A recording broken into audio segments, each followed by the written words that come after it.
बिस्मिल्लाहिर्रहमानिर्रहीम। आज हम बात करेंगे डोमेस्टिक रेफ्रिजरेशन और एयर कंडीशनिंग में जो पुर्जे लगे हुए होते हैं इसके बारे में बात करेंगे। ये जो ट्रेनर है ये डोमेस्टिक रेफ्रिजरेशन और एयर कंडीशनिंग ट्रेनर है।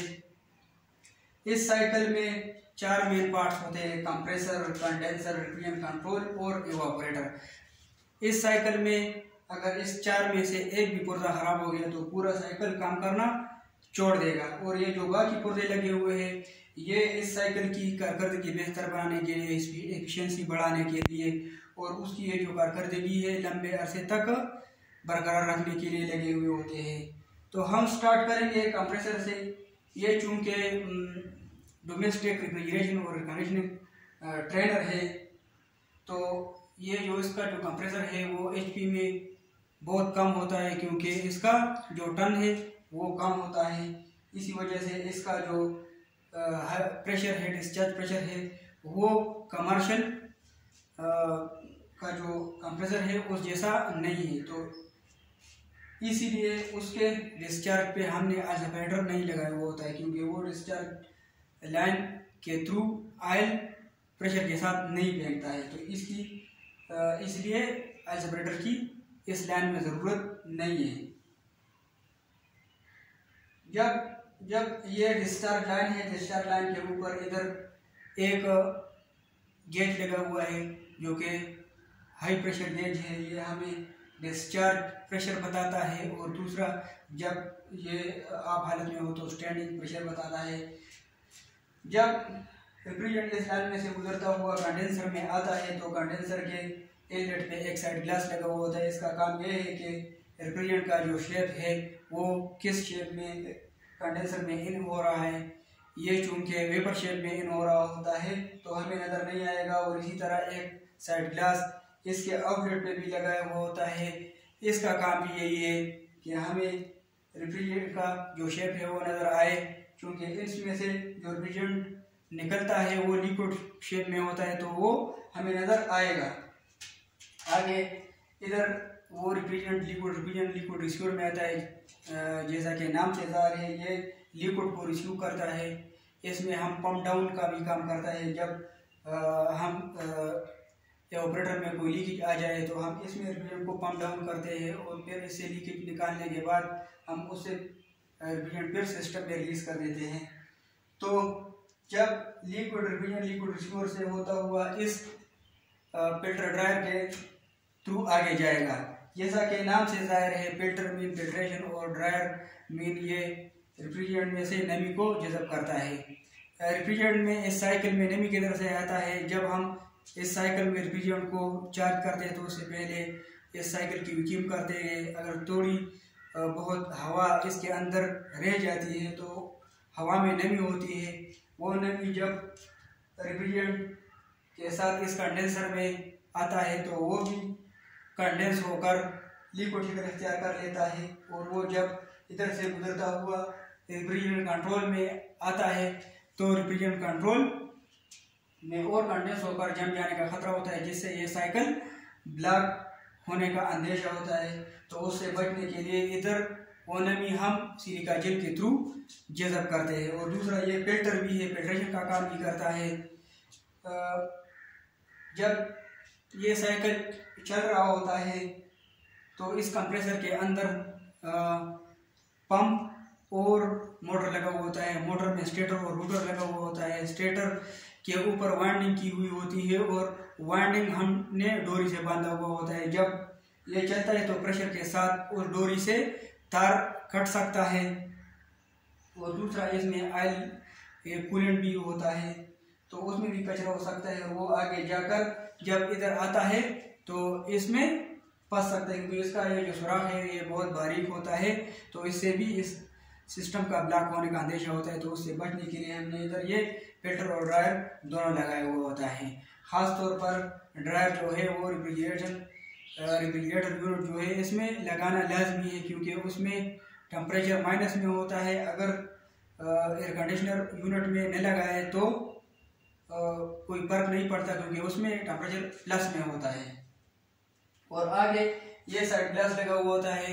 ये हमें फ्लो बताता है कि फ्लो कितना हो रहा है। हो रहा है या नहीं हो रहा है। और आगे इधर फ्लोमीटर भी लगा हुआ होता है। फ्लोमीटर में हमें ml में फ्लो बताता है कि कितना फ्लो हो रहा है इस वक्त इस लाइन में से। जब इधर आता है तो इधर रेफ्रिजरेटर कंट्रोल लगा हुआ है। रेफ्रिजरेटर कंट्रोल का काम यह है कि रेफ्रिजरेटर कंट्रोल की वजह से कंडेंसर की साइड पे प्रेशर ज़्यादा रहता है और ऑपरेटर वाली साइड पे प्रेशर कम रहता है, क्योंकि कंडेंसर की साइड पे हमें प्रेशर ज़्यादा चाहिए और ऑपरेटर वाली साइड पे हमें प्रेशर कम चाहिए। क्योंकि रेफ्रिजरेंट की ये खासियत है, जब हम इसके ऊपर प्रेशर डालते हैं तो वो अपने अंदर जो जज़्ब की हुई हरारत है वो बाहर हवा को या पानी को खारिज कर देता है, दे रहता है।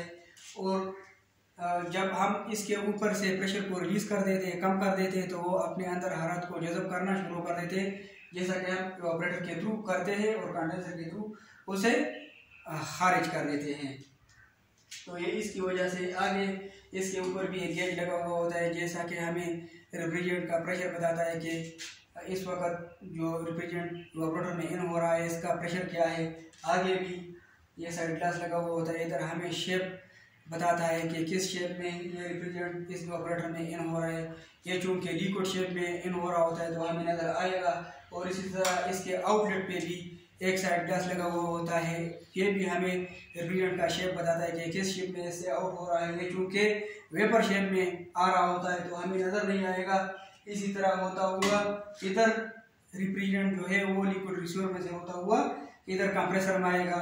इसका काम यह है, अगर ऑपरेटर में लिक्विड रेफ्रिजरेंट थोड़ी बहुत इधर आए तो वो कंप्रेसर में जाने से पहले इधर नीचे बैठ जाता है और खालिस वेपर जो है वो इधर कंप्रेसर में आता है, क्योंकि ये जो लिक्विड है वो आगे जाकर इधर कंप्रेसर को नुकसान को पहुंचा भी सकता है। और दूसरी बात यह है कि लिक्विड जो है वो इसके ऊपर हम जितने भी प्रेशर डालें वो कंप्रेस नहीं होता, तो इसकी वजह से फिर ये कंप्रेसर भी ख़राब हो सकता है। तो उससे बचने के लिए हमने इधर ये जो लिक्विड एक्यूमुलेटर है ये लगाया हुआ होता है।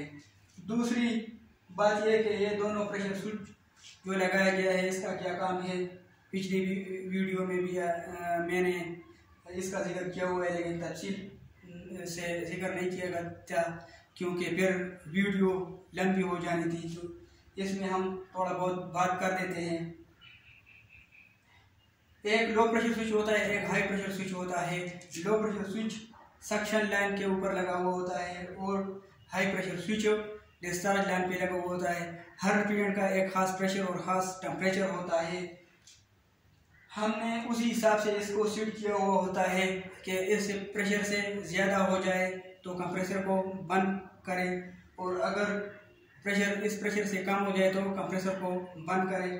प्रेशर ज़्यादा किस वजह से होता है, कम किस वजह से हो सकता है। ज़्यादा उसी सूरत में हो सकता है जब कंडेंसर में हीट एक्सचेंज सही नहीं हो रहा हो, यानी ये कंडेंसर अगर गंदा हो, उसका पेन ख़राब हो, अगर पंखे की आवाज़ ठंडा होने वाला कंडेंसर हो, वो जगह ऐसी हो कि इसमें हवा गुजर नहीं रहा हो, तो उस वजह से इसका हेड प्रेशर बढ़ जाता है और इसकी वजह से ये प्रेशर बढ़ जाने की वजह से ये जो हाई प्रेशर स्विच है ये कंप्रेसर को बंद कर देता है। इसी तरह ये जो लो प्रेशर स्विच है, जब सिस्टम में कोई लीकेज आ जाए तो उस वजह से भी प्रेशर कम हो सकता है, या अगर इसमें कोई कचरा आ जाए इस रेफ्रिजरेंट कंट्रोल में तो उस सुराख और तंग होने की वजह से इसका प्रेशर कम हो जाता है। तो इसी सूरत में भी ये जो लो प्रेशर स्विच है ये फिर कंप्रेसर को बंद कर देता है। इसी तरह ये जो लगा हुआ है इसको थर्मोस्टेट स्विच कहते हैं। इसका काम ये है कि इसको अगर एसी में लगा हुआ है तो हमने सेट किया हुआ होता है कि इस जब टेम्परेचर इस मतलब टेम्परेचर पे आ जाए तो कंप्रेसर बंद होना चाहिए, सिस्टम बंद होना चाहिए। अगर रेफ्रिजरेटर हो, जब बॉक्स के अंदर जिस सेट पॉइंट पे हमने सेट किया हुआ होता है उस पे आ जाए तो कंप्रेसर बंद कर दे। तो इसके ये जो ट्यूब है ये ट्यूब आगे बिल्लोस तक जाती है, बिल्लोस के साथ आगे इलेक्ट्रिकल पॉइंट कनेक्ट होते हैं और उसका जो सेंसर है वो ऑपरेटर के एंड पे लगा हुआ होता है। वो सेंस करता है जब गर्मी बढ़ती है, टेम्परेचर बढ़ता है तो सेंसर की मदद से उसके जो ट्यूब के अंदर वेल्डेड लिक्विड होती है या रेफ्रिजरेंट होती है वो फैल जाती है, प्रेशर बढ़ जाता है, टेम्परेचर बढ़ जाता है, तो उसकी वजह से जो आगे विंडोज लगी होती है वो भी फैल जाती है और इलेक्ट्रिक पॉइंट कनेक्ट हो जाते हैं। इसकी वजह से कंप्रेसर ऑन हो जाता है और जब दोबारा ठंडा हो जाता है तो ठंडा होने की वजह से वो सिकुड़ जाते हैं। इसके अंदर रेफ्रिजरेंट विल टाइट लिक्विड सिकुड़ने की वजह से उसके आगे जो विंडोज लगी होती है वो भी सिकुड़ जाती है। सिकुड़ जाने की वजह से उसके आगे जो इलेक्ट्रिकल पॉइंट है वो डिस्कनेक्ट हो जाते हैं और इसी तरह ये कंप्रेसर बंद हो जाते हैं, चूँकि ये कंप्रेसर के जो पेज लाइन है उसके सीरीज में ये लगा हुआ होता है। इसी तरह ये दोनों स्विच भी सीरीज में लगे हुए होते हैं।